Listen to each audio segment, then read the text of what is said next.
I'm Dr. Fakir Bali, and this is Skin and Soft Tissue Infections in Adults. Let's take a look at the significance of skin and soft tissue infections. In this retrospective cohort study of US administrative claim data, we can see that the incidence of skin and soft tissue infection is about 50 per 1,000 person years. And that is significantly higher than UTIs and pneumonia. And this high incidence leads to a huge economic impact. When we look at a period from the year 2000 to the year 2012, we can see that there was a threefold increase in direct healthcare costs driven by ambulatory care expenditure. And the total population-based antimicrobial prescription rates for SSTIs increased fourfold from the year 2000 to 2012. Here are some reliable resources for this topic. There is the 2012 IDSA guidelines for treatment of diabetic foot infections. There is the 2014 IDSA guidelines for management of skin and soft tissue infections. And in this topic, we will also cover beta-lactam allergies. So there is drug allergy, a 2022 practice parameter update, which is a helpful clinical tool. The first learning objective is identify risk factors for allergic cross-reactivity among penicillins, cephalosporins, carbapenems, and monobactams. When we look at adverse drug reactions in general, not just allergies, but all adverse drug reactions, they account for more than 3% of hospital admissions. Now, drug hypersensitivity reactions in particular compromise up to 20% of all adverse drug reactions, and they are reported in about 8% of general population. And that is all drugs, not just antibiotics or not just beta-lactam, but hypersensitivity reaction to all drugs. Now, the problem is up to 80% of allergies lack descriptions of the reaction. A modern way to look at adverse drug reactions is to think of them as on-target adverse drug reactions and off-target adverse drug reactions. On-target adverse drug reactions are reactions that are essentially based on the mechanism of the action of the drug. So these are things that we actually anticipate. An obvious example is antibiotics, right? So antibiotics are intended to kill microorganisms, but we don't necessarily want them to kill all microorganisms. Specifically, we don't want them to touch the microbiome. Pretty much most antibiotics are associated with C. diff infections, and that is an on-target adverse drug reactions. When it comes to off-target adverse drug reaction, it is useful to think of them non-immunologically mediated and immunologically mediated. Essentially, we need to know if the immune system is involved or immune system is not involved. Now, when the immune system is not involved, we can think of it whether the actual immune cells are involved or not, because some drugs can interact with the receptors on some of the cells, even though the immune system is not activated. An example is when fluoroquinolones interact with the cell receptors on the mast cells, resulting in urticaria. And this is not activating the immune system, but the end result is the mast cells causing urticaria. And that's something that we can see in fluoroquinolones. A non-immune cell receptor mediated example would be aminoglycosides causing nephrotoxicity, in particular acute tubular necrosis. Now, when the immune system is involved, it's good to think of it whether antibodies are mediating it or the T cells are mediating. And to go into more details on this, in general, we like to think of hypersensitivity reactions in 4 types. So type 1, which is the immediate hypersensitivity reaction, and by immediate we mean within an hour, you will have these reactions. It's mediated by IgE, so immunoglobulin E specifically, and this can manifest in serious things, so anaphylaxis, angioedema, flushing, pruritus, urticaria, and hives. Now, type 2 through type 4, these are the delayed hypersensitivity reaction. So by delayed, they're not going to occur within an hour. It will take some time, sometimes even days or weeks. And type 2 is the IgG-mediated cell destruction. And things like hemolytic anemia, neutropenia, petechia, and thrombocytopenia can manifest as a result of this. Type 3 is IgG-mediated immune complex deposition and complement activation. And things like drug fever, serum sickness, and small vessel vasculitis can manifest as a result of this. And last but not least, type 4 hypersensitivity reaction is T-cell mediated.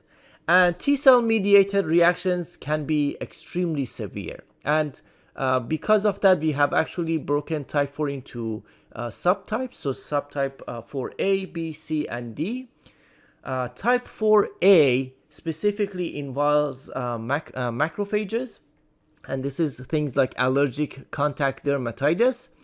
And then for type 4B, which involves eosinophils, it can be things like DRESS, so that is drug reaction with eosinophilia and systemic symptoms. Type 4C is T-cell cytotoxicity, so these are extremely severe, so Stevens-Johnson syndrome, as well as toxic epidermal necrolysis. And there is type 4D, which involves neutrophils, and this could be acute generalized exanthematous pustulosis. So when we think of antibody-mediated hypersensitivity reaction, that includes type 1, type 2, and type 3. So these are all antibody mediated, different antibodies. So for example, type 1 is IgE. And when we think of T-cell mediated hypersensitivity reaction, this is specifically type 4. Now let's focus on beta-lactam allergy specifically. Now most patients labeled with a beta-lactam allergy are actually not allergic. And here are some reasons that they may have been falsely labeled as beta-lactam allergy. So one is that the original reaction might not have been an allergy, so there could be intolerance, for example, nausea, or diarrhea, or maybe the infection had caused a reaction. So for children, they could have had a viral exanthem, or a drug infection interaction. So if there is a skin reaction due to drug infection interaction, may have been interpreted as a drug allergy. Now, even if the original reaction were immunologic, it might not recur with re-challenge. And more importantly, IgE-mediated reactions to beta-lactams can wane over time. So about 80% of patients who are positive for a penicillin skin test, and 60% of those with a cephalosporin skin test positive are no longer sensitive over a period of 10 and 5 years respectively. Now, there could be serious unintended consequences of mislabeled allergies. So one is that mislabeling patients with a penicillin allergy can lead to the utilization of second-line antibiotics instead of preferred first-line antibiotics, which are costlier, broader spectrum, and in many instances associated with multiple adverse events. The other thing is that patients are expected to encounter more adverse effects and less optimal outcomes when using second-line antibiotics instead of first-line. And this in turn affects healthcare organizations as the length of stay increases, in addition to the cost of care of these patients. Now let's focus on penicillin allergy specifically, and by that I mean the class of penicillins, not just penicillin itself.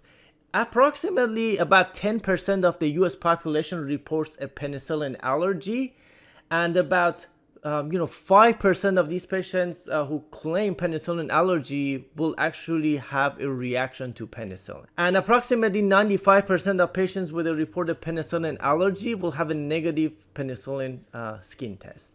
So if you do the math, about 1% or less of US population actually have a true penicillin allergy. And even if the reaction was a true reaction, keep in mind that IgE antibodies wane over time, so that's important to keep in mind. When we look at the structure of penicillins, of course, there is the beta-lactam ring. For penicillin, there's also a second ring fused to the beta-lactam ring. But more importantly, there is a side chain. So there is a R1 side chain, and that depending on which penicillin, the R1 side chain will be different. And this will be, when metabolized, essentially you're going to have all these byproducts that are labeled as major determinant or minor determinant.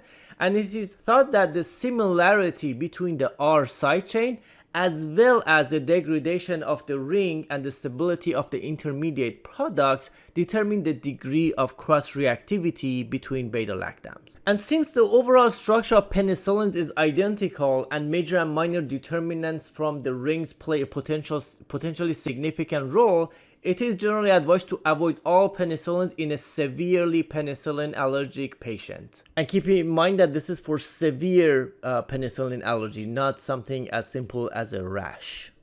Now, when it comes to cross-reactivity, we can think of similar side chains. So penicillin, for example, itself has a side chain that's similar to cefoxitin.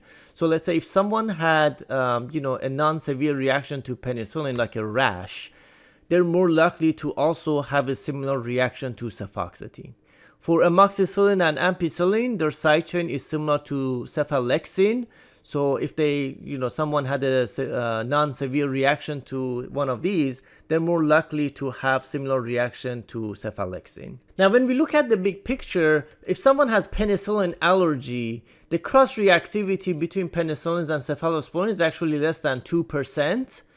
When it comes to penicillins and carbapenems, is less than 1%. And to date, actually, the rate of cross-reactivity between aztreonam and penicillins is essentially not reported. Now, if someone has cephalosporin allergy, the cross-reactivity between cephalosporins and carbapenems is less than 1%. Now, we have to keep in mind that in general, there is limited data with cross-reactivity when it comes to carbapenems and monobactams, because majority of penicillins, majority of beta-lactams that we use clinically are penicillins or cephalosporins. So we have much more data for cephalosporins and penicillins, less so for carbapenems and monobactams, which the only one in the US is aztreonam. Now, what to do when someone has penicillin allergy? Well, the first thing is that you want to evaluate and investigate to see if it's a true allergy or not. Because if it's not a true allergy, if it's something like intolerance, such as nausea or vomiting, it's safe to use beta-lactams. It's not allergy. Now, when it is a delayed reaction, you want to be very careful because it could potentially be T-cell mediated, and that's very severe.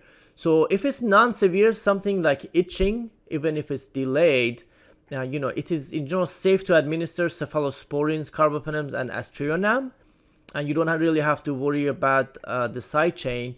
But if it is a severe infection, such as Stevens-Johnson syndrome, and these are T-cell mediated, you really want to avoid cephalosporins and carbapenems, regardless of what the side chain looks like. And it is safe to use aztreonam. So aztreonam will be your only beta-lactam that you can use. Of course, it's safe to use non-beta-lactams. Now, when it comes to immediate reactions, these are within an hour, that could be potentially IgE mediated. For non-severe, it is safe to administer aztreonam or carbapenems. If you are to use a cephalosporin because there's potential for cross-reactivity, you really want to rely on the side chain. So you want to use one that doesn't have a similar side chain. If it is a severe reaction like anaphylaxis or angioedema, you really want to avoid cephalosporins and carbapenems that have similar side chain, because it could potentially lead to anaphylaxis. It is safe to use aztreonam, and if you are to use the side chain to decide if it's a cephalosporin that's safe, it has to be in a monitored setting, because there's the risk of anaphylaxis. So if if you're sending the patient home, it's best not to rely on the side chain and avoid it. But if it's in a monitored setting, it's you can use the side chain. Now, when it comes to cephalosporin allergy, about 1 to 3% of the population reports cephalosporin allergy, so even more rare to have cephalosporin allergy, so less than 1% have true IgE reaction. Now, with cephalosporin, there are actually two side chains. So there is the R1 side chain. They actually have a R2 side chain. And the second ring is slightly different than the penicillin. The beta-lactam ring is, of course, identical. Now, something that stands out is that ceftazidime actually has a unique side chain. So it has very low cross-reactivity with penicillins. No other beta-lactam has the same cephalosporin side chain. So that's good. So when it comes to deciding similar side chains, we really rely on the R1. Although the R2 side chain may have a role in immunogenicity, it is to a lesser extent. So we'll focus on similarities of the R1 side chain. So I have listed some of, this is not an extensive list, so some of the more commonly used cephalosporins, especially the ones in bold. So as I mentioned, ceftazidime does not have similar side chain with anything else. Cephalexin, of course, with ampicillin and amoxicillin, as well as penicillin. Cefoxitin with penicillin, cefpodoxime with cefepime and ceftriaxone. Ceftriaxone, cefepime, and cefpodoxime pretty much share the side chain. So those are best to avoid when one of them is causing a severe reaction. Ceftolozane has similar side chain with cefpodoxime, ceftriaxone, cefotaxime, and cefepime as well. And lastly, with carbapenem allergy, again, even more rare and really limited data with carbapenem allergy. It's not studied as well. The risk of cross-reactivity between penicillins and carbapenems is less than 1%. Now, because carbapenems are unique in that when we need to use carbapenems, we're dealing with some severe infections that we really need carbapenems. And so, it will be tough if you really need carbapenem, and the reason for not being able to use it is a drug allergy rather than resistance. So based on limited data available, an alternative carbapenem agent may be cautiously used in patients with reported carbapenem allergy if no other option for treatments are available. What that means is if someone has imipenem allergy and you really need a carbapenem, you can cautiously use meropenem under monitoring.